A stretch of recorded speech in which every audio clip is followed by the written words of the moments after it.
Hello. I'm excited to talk with you all about learning French and how this experience has informed my interest and philosophy of teaching. Coming to Smith, I knew I wanted to learn French. Before Smith, I took 5 years of Spanish and participated in a study abroad program in Costa Rica.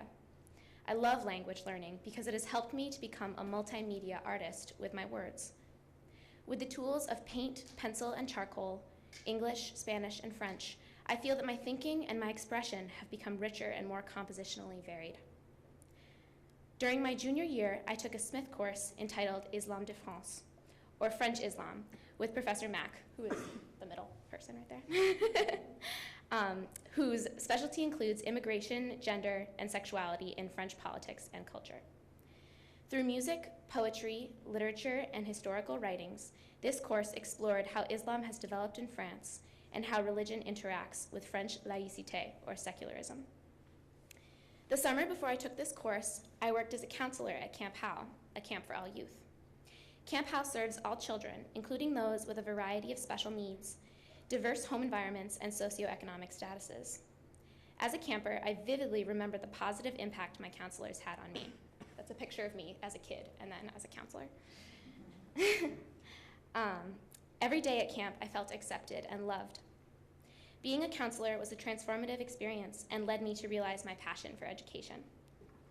During that fall semester, I began thinking about my camp experience in the context of my French course. As we learned about the cultural separation of Muslim families into low-income housing in an isolated neighborhood called Les Banlieues, and the barriers these families face towards upward mobility in French society, I began to wonder how children fit into this picture. How do they honor their multiple identities within French culture and secularism? I was able to explore this question while abroad in Geneva, Switzerland. During my semester, I was an intern for Child Rights Connect, an organization that coordinates efforts for children's rights at the international level. To accompany this internship, I completed an in-depth research paper on the subject of French public schools, labeled as Zones of Priority Education, or ZEP.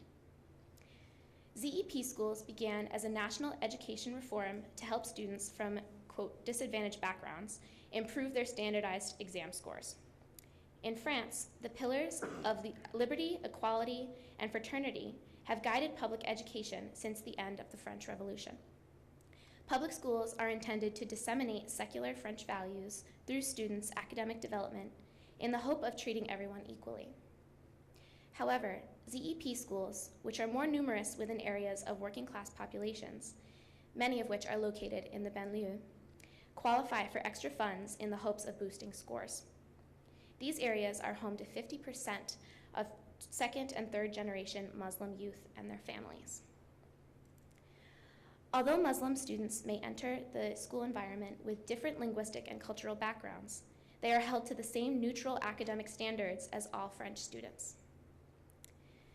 Schools establish neutrality by seeing all students as the same, regardless of their social, ethnic, or religious backgrounds.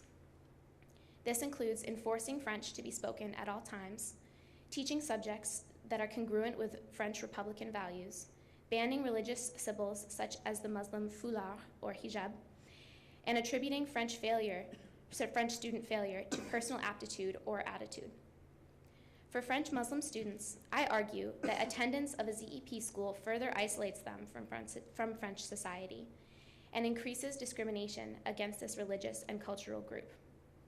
In fact, third-generation French Muslim students report feeling very French and feel connected to Islam in a more cultural rather than religious way. However, the stereotype of French Muslims as religious radicals has created prejudice and discrimination within French society that is augmented within ZEP schools, where students are viewed as violent and incapable of academic success. Unrest among French Muslim families and communities in response to poor living conditions, racism, and police violence has led to many riots within the French Muslim community, one of which is particularly well known in the banlieue Clichy-sous-Bois near Paris after the deaths of 2 teenage boys as they were running from the police, who deemed that they looked suspicious. The most recent terrorist attacks in France and increasing recruitment to the Islamic State have urged the French government to develop programs that aim to quell radical French Muslim action. However, the implications of these governmental programs have a significant impact on prejudice and discrimination towards French Muslims. Such programs risk creating stereotypes, encouraging race-related violence and distrust, and creating more barriers to assimilation and acceptance for French Muslim youth. The discriminatory factors I just described are all augmented in ZEP schools. They affect scholarly judgments that teachers apply to French Muslim students, motivation students bring to learning, student self-confidence and self-image, and the social climate of schools and surrounding communities. Throughout my research, I was able to draw many connections between the inequity of education in France and the US based on student ethnic identity and socioeconomic status.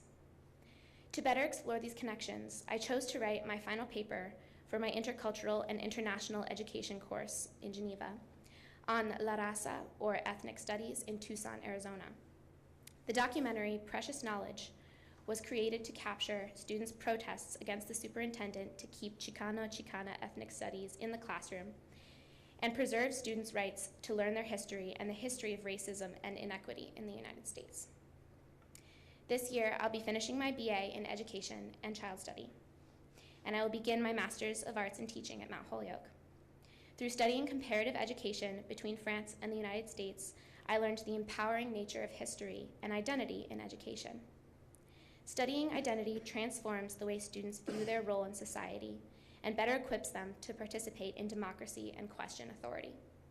I hope to bring this understanding and experience to every day of my teaching. Thank you.